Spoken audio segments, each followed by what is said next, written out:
Hello बच्चों, nice to meet you again. I am Alok sir.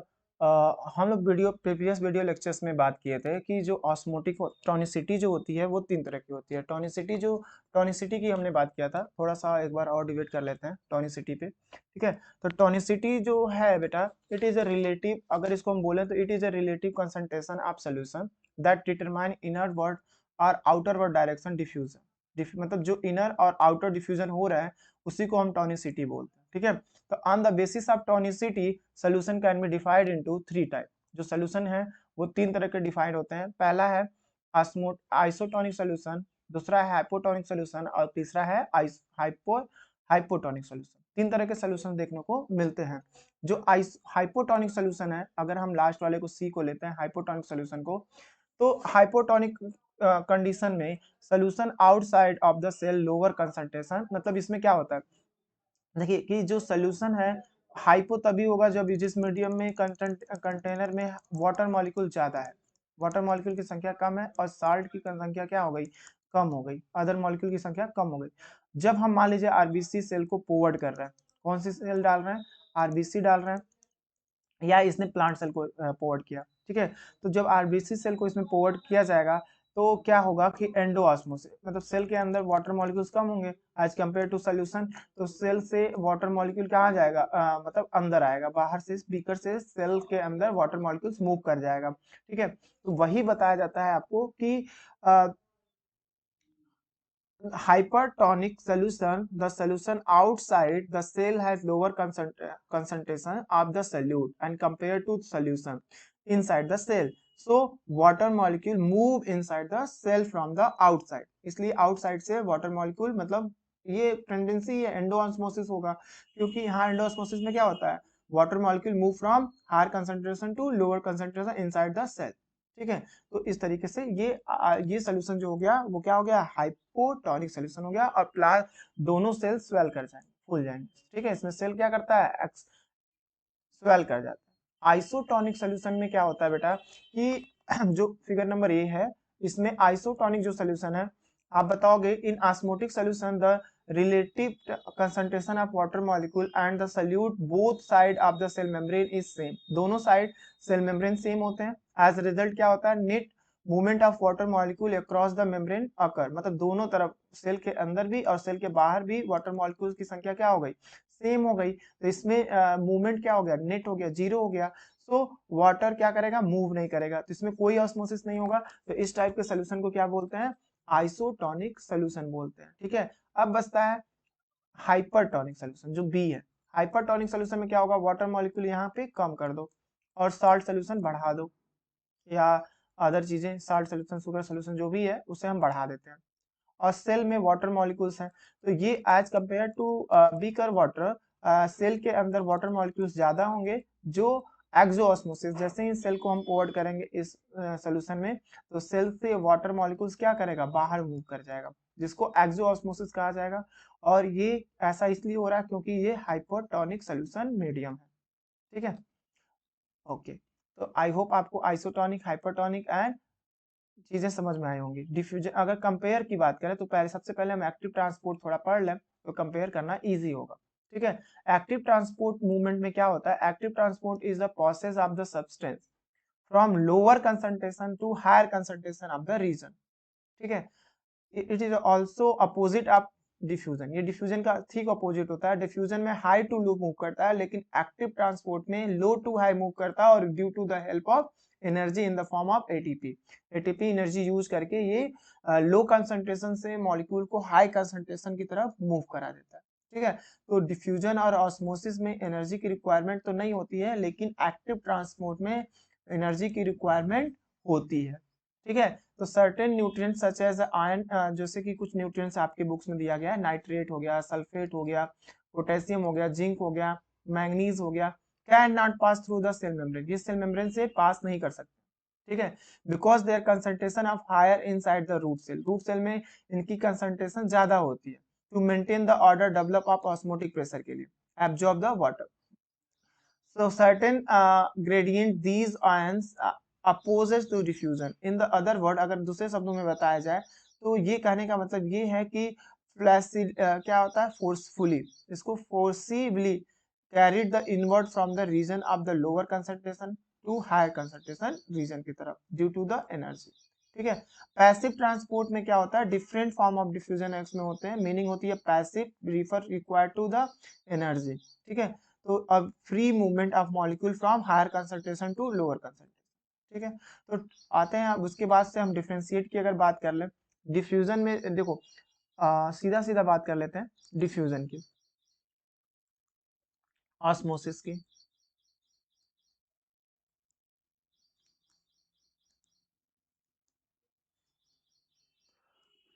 Osmosis and active transport. ठीक है, there are this. तो diffusion is the movement of particular particles with a gaseous, मतलब जो diffusion होगा वो solid, liquid and gas तीनों particles का होगा इन द फॉर्म ऑफ, लेकिन ऑस्मोसिस सिर्फ लिक्विड फॉर्म में होता है वाटर का, और एक्टिव ट्रांसपोर्ट में मूवमेंट जो होते हैं मॉलिक्यूल्स के वो कंसंट्रेशन ग्रेडियंट का होता है। ठीक है, वहीं अगर हम बात करें मूवमेंट ऑफ मेम्ब्रेन, मतलब जो इसमें डिफ्यूजन में सल्यूट एंड सॉल्वेंट दोनों मूव करते हैं, सल्यूट एंड सॉल्वेंट दोनों मूव करेंगे। ठीक है, और ऑस्मोसिस में ओनली सॉल्वेंट मूव करता है, सल्यूट मूव नहीं करता है, और movement of ion and solute दोनों मूव करेंगे by the help of energy. ठीक है, इसमें जो मूवमेंट होता है डिफ्यूजन में वो स्लो होता है। ठीक है, but as compare to osmosis थोड़ा तेज होगा।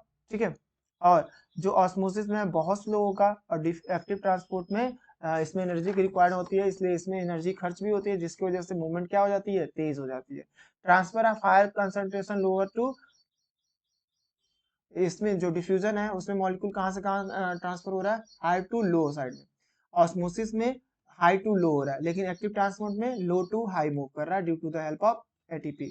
ठीक है, इसके बाद हम बात करेंगे बेटा टर्जिडिटी की। टर्जिडिटी क्या होता है, टर्जिडिटी एंड फ्लैसिडिटी, जिसको प्लाज्मोलाइसिस बोलते हैं। तो देखो, when a cell kept in water, अगर किसी सेल को वाटर में डालते हैं तो वो क्या करता है, वाटर एब्जॉर्ब करता है, मतलब bye the help of endosmosis वो फाइनली सेल स्वेल कर जाता है। ठीक है, सच स्टेट इज फुल्ली स्ट्रेच्ड, और उसमें स्ट्रेच्ड डेवलप होता है, जिसकी वजह से देखो यहाँ पे एंडोऑस्मोसिस की वजह से जो सेल्स आप अंदर आए हैं तो इसमें इसके वॉल पे स्ट्रेच डेवलप होगा, उस स्ट्रेच को ही क्या बोला जाता है, turgidity. This condition is known as turgid and this pressure is known as turgor pressure. वो कौन सा प्रेशर जनरेट कर रहा है, टर्गर प्रेशर। और जो टर्गर प्रेशर जनरेट हो रहा है उस टर्गर प्रेशर को अगेंस्ट जो प्रेशर काम कर रहा है, जो सेल वॉल से जो प्रेशर जनरेट हो रही है उसे हम वॉल प्रेशर बोलते हैं। ठीक है, तो turgor movement seen in ligneous plant में ज्यादा देखने को मिलता है। These movement are called sleeping movement, इस मूवमेंट को हम क्या बोलते हैं, स्लीपिंग मूवमेंट भी कहते हैं। ठीक है, तो सलीना के अकॉर्डिंग भी देख लीजिए टर्गर प्रेशर क्या है, the pressure of the cell content on the cell wall is called turgor pressure, and pressure exerted by the cell wall and content of the cell wall pressure. When turgidity the cell somewhat balance side. Okay, then हम बात करते हैं plasmolysis and flaccidity को। तो जब देखो plasmolysis क्या है, किसी हाइपरटोनिक सोल्यूशन में प्लांट सेल को पोवर्ड किया गया, तो जब प्लांट सेल को पोवर्ड किया गया तो उसमें क्या हुआ, एक्सोऑस्मोसिस हो गया, उस सेल का क्या हुआ, एक्सोऑस्मोसिस हुआ उस सोल्यूशन के अकॉर्डिंग हाइपरटोनिक सोल्यूशन के अकॉर्डिंग। ठीक है, हाइपरटोनिक सोल्यूशन के अकॉर्डिंग सेल प्लांट सेल से वाटर मॉलिक्यूल्स आउट हो गया, मतलब एक्सोऑस्मोसिस हो गया। तो इस केस में सेल का जो सेल मेम्ब्रेन होता है, ठीक है, प्लांट सेल का जो सेल मेम्ब्रेन है, सेल वॉल है, वो दोनों सेपरेट हो जाते हैं, और वैक्यूल्स स्मॉल इन साइज के होते हैं, सेल सेप आउट हो जाते हैं, सारे वाटर मॉलिक्यूल्स प्लांट बॉडी से आउट, प्लांट सेल से आउट हो जाता है। तो this concept is known as plasmolysis. And when, तो आप कह सकते हो plasmolysis is a process in which process plant cell poured in the hypertonic solution and cell will be shrink due to the exoosmosis. This phenomena is known as plasmolysis, and this cell again poured in the hypertonic solution, cell get due to the endoosmosis, plant cell become original position. This position is known as plasmolysed, deplasmolysed। क्या बोलते हैं इसको, deplasmolysed। I hope आपको ये चीजें समझ में आ गई होंगी, plasmolyse and deplasmolysed. Okay, after that आपको आता है फ्लैसिडिटी। फ्लैसिडिटी में प्लाज्मोलाइट एंड डीप्लाज्मोलाइट आपको समझ में आ गया होगा। आफ्टर दैट हम बात कर लेते हैं फ्लैसिडिटी। और living cell such as the cell of leaf or aquatic plant place in the fresh water. इसको जब फ्रेश वाटर में डाला जाएगा, ठीक है, कोई आप एक्वाटिक जैसे लिविंग सेल ले लो या सेल आप लीफ ले लो एक्वाटिक प्लांट का, उसको फ्रेश वाटर में डालोगे तो रीजन फुलफिल ऑफ टर्जिट, मतलब उसमें वाटर मॉलिक्यूल्स मूव करेंगे और वो स्वेल कर जाएगा। क्या होगा? सेल स्वेल करेगा। लेकिन जब इसको हम हाइपरटोनिक सोल्यूशन में डालेंगे तो सेल क्या करेगा? श्रिंक कर जाएगा। ठीक है, तो the plasma membrane will be withdrawal the cell wall and cytoplasm shrink. ठीक है, तो श्रिंकेज सेल को क्या बोलेंगे? प्लाज्मोलाइज। श्रिंकेज कैसे हो रहा है? प्लाज्मोलाइज से हो रहा है। ठीक है, and cell in the such state is called limp या फ्लैसिड। जो सेल का कंडीशन हुआ है उस कंडीशन को हम बोलते हैं सेल क्या हो गई है? फ्लैसिड हो गई है। जैसे टर्गर, टर्जिडिटी और फ्लैसिडिटी। टर्जिडिटी मतलब सेल स्वेल करके आया, बहुत ज्यादा उसमें कॉन्टिनेंट प्रेशर है, ठीक है, तो उसकी वजह से सेल क्या कर गया? टर्जिडिटी को ऑब्टेन कर रहा है। और लेकिन जब सेल श्रिंक कर जा रहा है तो क्या क्या हो रहा है? वो फ्लैसिड हो जा रहा है। तो कंडीशन इज कॉल्ड फ्लैसिडिटी। उस कंडीशन को हम क्या बोलते हैं? फ्लैसिडिटेड। और उस स्टेट को क्या बोलते हैं? फ्लैसिड बोलते हैं। ठीक है, तो flaccid is reserve. Flaccid cell when put again in the water it get original state. तो this process is known, again से वो क्या होगा? टर्जिट को ऑब्टेन हो जाएगा, टर्जिट उसको मिल जाएगा, मतलब डीप्लाज्मोलाइसिस हो जाएगा। ठीक है, आफ्टर दैट हम कुछ बात कर लेते हैं absorption of water mineral from the soil. Soil से वाटर और मिनरल का कैसे प्लांट में एब्जॉर्प्शन होता है? तो absorption of water take place through the root hairs. किसके थ्रू होता है? रूट हेयर के थ्रू होता है, which provide large surface area for the water absorption. कौन लार्ज प्रोवाइड एरिया करता है? तो आप समझ जाओ कि रूट हेयर एरिया को बढ़ा देते हैं। रूट हेयर जो है ये सरफेस एरिया बढ़ा देते हैं, जिससे प्लांट को ज्यादा से ज्यादा वाटर मॉलिक्यूल्स को और मिनरल्स को एब्जॉर्ब कर पाए। ठीक है, तो दिस डिफरेंस रिजल्ट एंडोऑस्मोसिस। यहाँ पे कौन सा ऑस्मोसिस हो रहा है? एंडोऑस्मोसिस होता है। ठीक है, तो the root hairs as followed by the cortex. तो इसमें कौन कौन से सेल्स मिलेंगे? पहले तो ये जान लीजिए, रूट हेयर्स, फिर एपिडर्मल सेल से राइज होते हैं, फिर कॉर्टेक्स सेल मिलता है, फिर एंडोडर्मिस मिलता है, पेरिसाइकल मिलता है, एंड जाइलम एंड फ्लोएम मिलता है। ठीक है, तो पेरिसाइकल, ठीक है, protoxylem live opposite of the pericycle and detect channel in the form of water from the root hairs to xylem. Okay, तो टू डिफरेंट पाथ हैं वाटर कैन टेक होने के। पहला simplest pathway and apoplast pathway. ठीक है, इन दोनों pathway से water molecules क्या करते हैं? मूव कर जाते हैं। तो ये इसमें आपको इतना सारी चीजें जानना था। ठीक है, इसके बाद से आपका आता है नेक्स्ट चैप्टर ट्रांसपिरेशन का, जिसमें हम लोग अलग टॉपिक्स पे बात करेंगे, जैसे कि ट्रांसपिरेशन पूल कब होगा, ठीक है, और ट्रांसपिरेशन के क्या। हाँ बेटा, तो एसेंट ऑफ सैप की बात कर लेते हैं। एसेंट ऑफ सैप में आप क्या समझोगे कि जो एसेंट ऑफ सैप होता है, the upward movement of water from root to aerial part of the plant through the xylem is called ascent sap. ठीक है, जो वाटर मॉलिक्यूल रूट से aerial part of the plant तक जाता है through the xylem and various type of cell is known as cell sap या ascent of sap. ठीक है, तो balsam plant experiment due to dominated xylem and pathway ascent of sap. तो आप देख लो कि क्या होता क्या है एक्चुअली। जो ट्रांसपिरेशन पूल होता है, ठीक है, और इसे बोलते हैं accent of SAP. Accent of SAP क्या करेगा? फॉरवर्ड मूव करेगा एरियल पार्ट की तरफ, और ट्रांसपिरेशन जो पूल होता है वो डाउनवर्ड की तरफ आता है, xylem stand and from root hairs. ये डायग्राम में आप समझ रहोगे। आफ्टर दैट अगर हम बताएं एप्लीकेशन ऑफ जो एसेंट ऑफ सैप है, तो the movement of water from root to upper part of the plant is known as ascent of the sap, governed by the root pressure. किसके द्वारा होता है ये? तो रूट प्रेशर के द्वारा डन होता है ये प्रोसेस। एंड ट्रांसपिरेशन पुल भी होता है इसमें, and cohesive force and adhesive force दोनों काम करते हैं। तो इसमें पाथवे क्या हुआ? तो देखो, पहले सबसे पहले रूट हेयर से वाटर एब्जॉर्ब हुआ, ठीक है, इम्बिनेशन प्रोसेस हुआ, ऑस्मोसिस हुआ, सोयल वाटर सोयल से आउट हुआ। ठीक है, ऑस्मोसिस के थ्रू से एक सेल से दूसरे सेल में क्या कर रहा है? पहुंच रहा है, और चारों तरफ कॉर्टेक्स सेल्स होंगे, यहाँ पे बहुत सारे कॉर्टेक्स सेल्स यहाँ पे अगल बगल है। ठीक है, जो इसको क्या प्रोवाइड कर रहे हैं? फ्लेक्सिबिलिटी और टर्जिडिटी प्रोवाइड कर रहे हैं। एंडोऑस्मोसिस, फिर यहाँ पे एंडोऑस्मोसिस होगा, फिर पास करेगा सेल को एंड देन जाइलम को, और जाइलम क्या करेगा? पूरी लीफ तक पहुंचा देगा। ठीक है, तो कोहेसिव फोर्स क्या होता है? ये तो पाथ हो गया। पाथवे में क्या क्या बताया मैंने? पाथ ऑफ वाटर, या path of ascent of sap, तो पहले सबसे पहले root hair, then cortex hair, then endodermis, उसके बाद passage cell, then xylem vessel,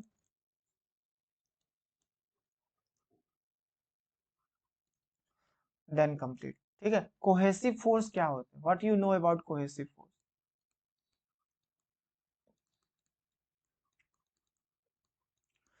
it is a property of same and like molecule sinking together, दोनों इसमें shrink कर जाते हैं, as the water loss by the transpiration more water molecule pull up due to the cohesive force. ठीक है, इसी तरह adhesive force जो होता है, एडहेसिवनेस फोर्स, इसमें आप बताओगे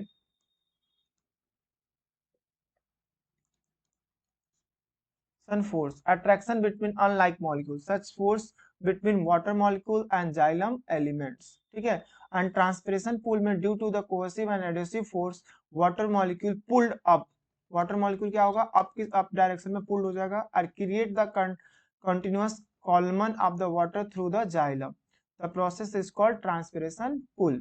okay, तो आप एसेंट ऑफ सैप समझ गए, root pressure, capillary movement of water molecule, transport, ठीक है, एंड एडिसिव फोर्स मॉलिक्यूल्स, ये सब इसके क्या हो गए, फैक्टर हो गए। तो रूट प्रेशर इनफ फोर्स होता है, रूट प्रेशर क्या इनफ फोर्स है to push the cell sap through the xylem vessel and certain height तक, और water molecule stick and each together form the column of capillary water and water reach to the leaf surface through the action force, action force से वो leaf के surface तक पहुंच जाता है। Transpiration that take place in the plant leaf help to pull the water upward direction. Okay, तो function क्या क्या हुआ, what is the function of vascular bundle and vascular bundle क्या है, जाइलम एंड फ्लोएम है, जाइलम एंड फ्लोएम दो तरह के टिश्यू हैं। तो जो जाइलम होते हैं वो ट्रैकिड, फ्लोएम जो है वेसल्स, और जो जाइलम पैरेन्काइमा है,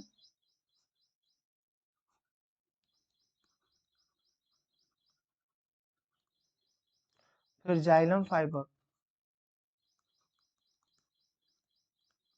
तो जो ट्रैकिड्स हैं वो क्या करते हैं, ट्रैकिड्स एंड वेसल वाटर को वाटर ट्रांसपोर्टेशन में हेल्प करते हैं, they help to transport the water. Xylem parenchyma store the food and xylem fibre क्या करता है, मैकेनिकल सपोर्ट प्रोवाइड करता है और ये फूड को स्टोर करता है। ठीक है, इसी तरह आपका आता है फ्लोएम, फ्लोएम के फ्लोएम, फ्लोएम जो है phloem parenchyma sieve tube companion cell, चार तरह के हैं। ठीक है, तो फ्लोएम पैरेन्काइमा जो है वो क्या करता है, फूड को, फ्लोएम पैरेन्काइमा फूड को स्टोर करता है, इट स्टोर द फूड। ठीक है, and flow sieve tube and companion cell, ये फूड ट्रांसपोर्टेशन में हेल्प करता है, ट्रांसलोकेशन में हेल्प करता है। एक बचा आपका फ्लोएम फाइबर,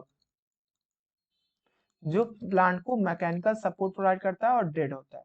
ठीक है, तो कैरेक्टर आप क्या क्या, ये सारी चीजें आपको इसके कैरेक्टर जाइलम एंड फ्लोएम के समझ में आ गए होंगे। So thank you for viewing.